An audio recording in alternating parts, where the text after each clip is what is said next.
A resident begins sliding out of their wheelchair. What should the CNA do first? A. Lift the resident back quickly. B. Lower the resident to the floor safely. C. Pull the resident up by their arms. D. Call another CNA while holding them upright. Answer: B. Lowering the resident to the floor in a controlled manner prevents injury to both resident and CNA and is the approved technique for fall assist situations. If a fire alarm sounds while a CNA is giving personal care, the CNA should: A. Finish the care before responding. B. Evacuate all residents immediately. C. Follow race protocol and ensure resident safety. D. Open windows to release smoke. Answer: C.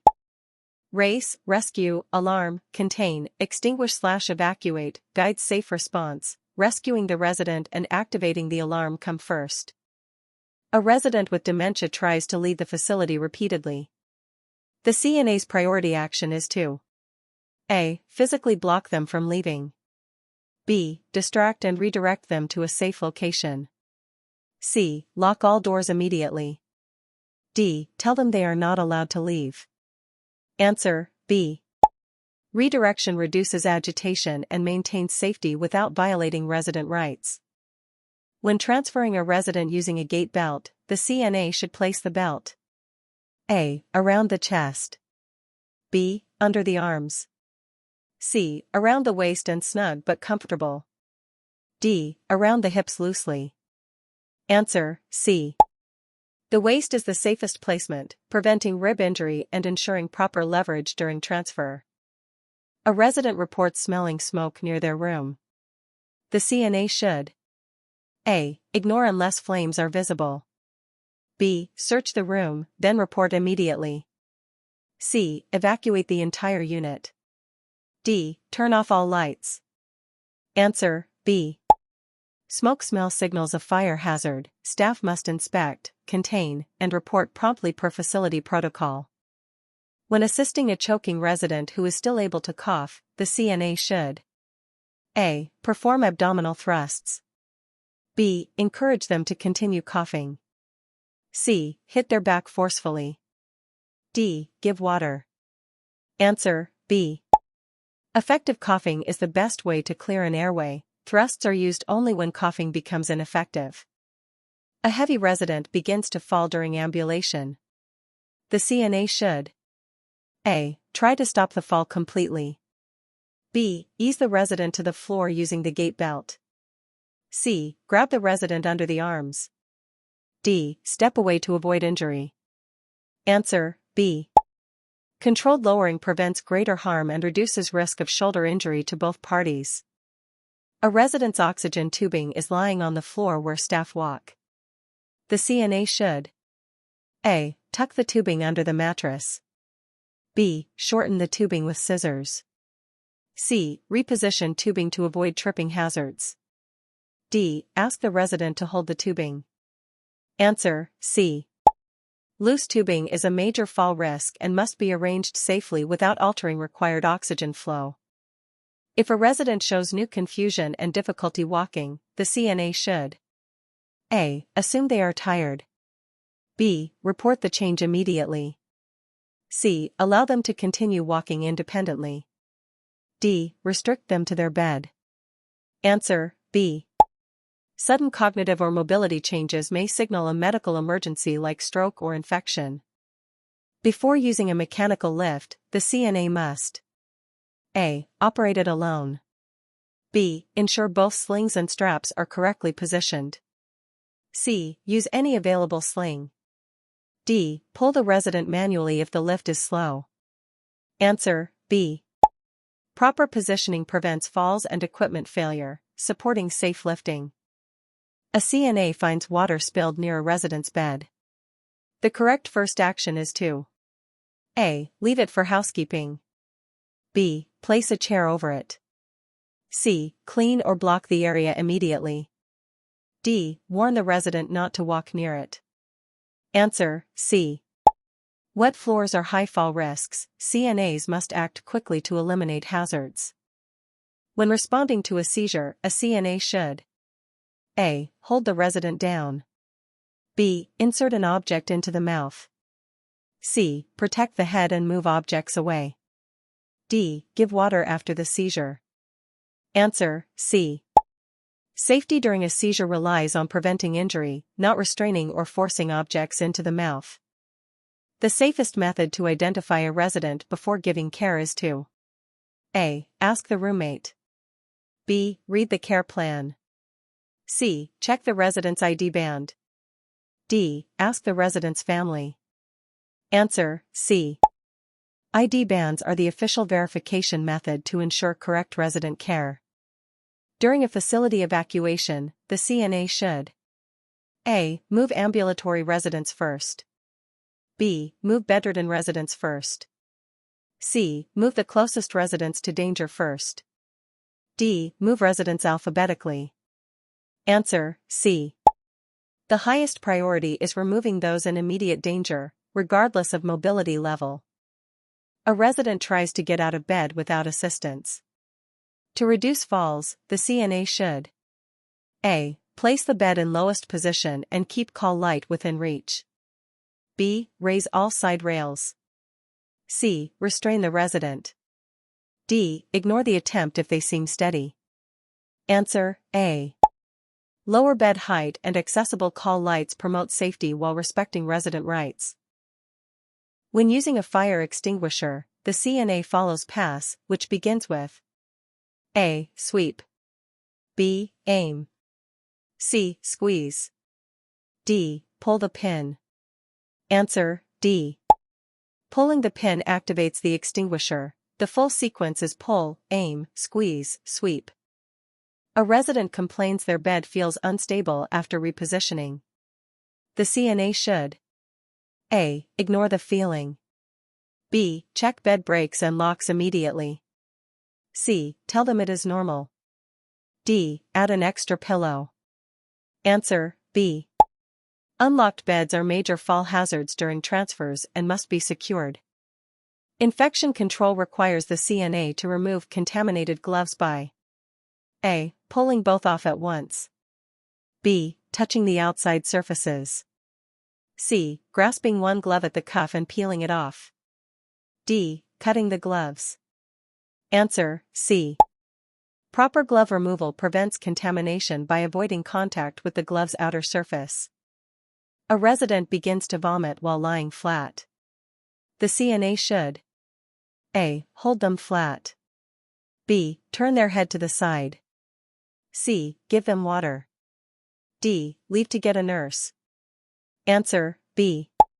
Turning the head prevents aspiration, a life-threatening airway obstruction. When assisting a resident with a weak left side, the CNA should stand A. On the weak side. B. On the strong side. C. Behind the resident. D. At the foot of the bed. Answer, A. Standing on the weak side provides better support and fall prevention.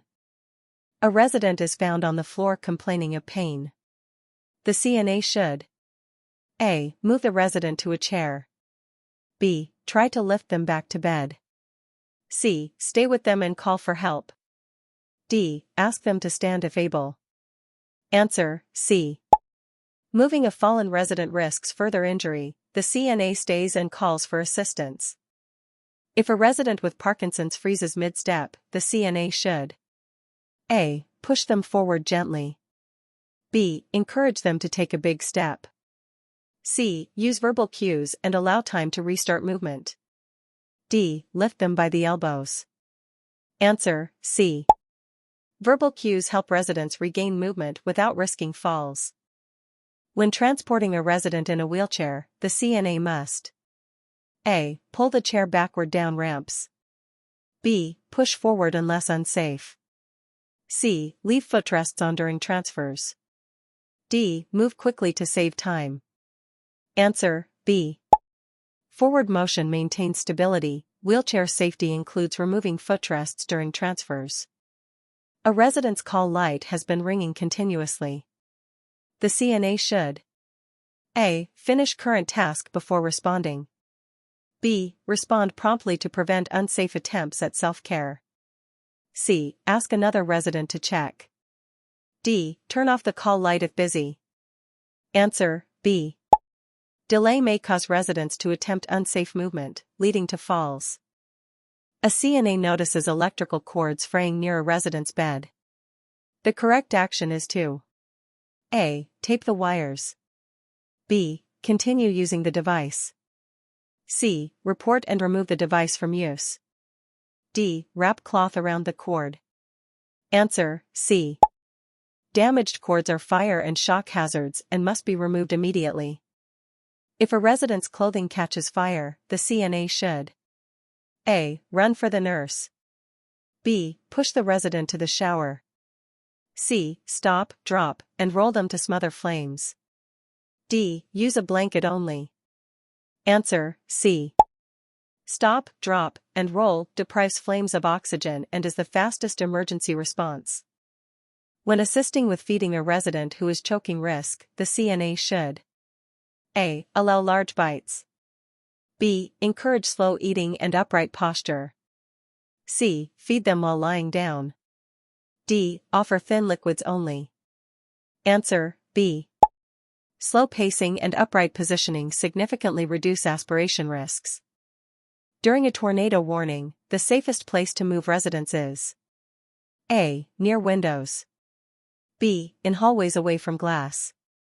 C. Outdoors. D. In elevators. Answer, B. Hallways provide structural protection away from flying debris and window hazards. A resident with oxygen must avoid A. Cotton clothing. B. Open flames and smoking. C. Room temperature changes. D. Using eye drops. Answer, B. Oxygen increases fire risk. Flames or smoking can cause explosions or burns. To prevent pressure injuries, the CNA should A. Reposition residents at least every 2 hours. B. Leave residents in one position to rest. C. Place heavy pillows under bony areas. D. Reduce fluid intake. Answer, A. Regular repositioning improves blood flow and prevents skin breakdown. A resident complains of dizziness when standing. The CNA should A. Ignore unless they faint. B. Assist them to sit and report the change. C. Encourage quick walking. D. Offer strong coffee. Answer, B. Orthostatic dizziness increases fall risk and must be reported promptly. When handling soiled linens, the CNA must A. Place them on the floor temporarily. B. Hold them away from the body. C. Shake them out to remove debris. D. Place them on a resident's table. Answer, B. Holding linens away prevents contamination of clothing and surfaces. A resident's room is cluttered with personal items on the floor. The CNA should A. Remove everything without asking. B. Explain the hazard and assist in organizing the space. C. Ignore the clutter. D. Move items to the bed. Answer, B. Collaboration preserves dignity while eliminating fall risks. If a resident refuses to evacuate during a fire drill, the CNA should A. Physically drag them out. B. Inform the nurse and continue guiding. C. Leave them alone. D. Argue until they agree. Answer, B. CNAs cannot force evacuation but must report and continue attempts safely. When using a transfer board, the CNA must A. Allow fast sliding. B. Keep surfaces level.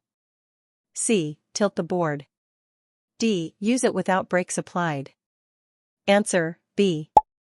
Level surfaces ensure smooth, safe movement and prevent sliding accidents. If a resident with low vision is walking in the hallway, the CNA should A. Turn off bright lights. B. Offer elbow support and explain surroundings. C. Walk behind silently. D. Guide by pushing the resident. Answer, B. Elbow guidance maintains independence while improving safety. A resident with a new cast complains of tingling. The CNA should A. Reposition the cast. B. Place ice on the cast. C. Report immediately as circulation may be compromised. D. Tell the resident it is normal. Answer, C. Tingling or numbness can indicate dangerous swelling and must be reported urgently. When a CNA smells gas near the kitchen area, the proper response is: A. Turn on all fans. B. Flip light switches to check if they work. C. Report immediately and avoid using electrical devices. D. Continue working normally. Answer, C. Electrical sparks can ignite gas. Evacuating and reporting prevents explosions. Before applying a hot pack, the CNA must: A. Apply directly to the skin. B. Check temperature and wrap it in a cloth. C. Leave it on as long as possible. D. Use the same pack for multiple residents. Answer, B. Wrapping avoids burns and ensures therapeutic warmth. A resident starts to wander near the exit door. The CNA's best action is to: A. Block the door.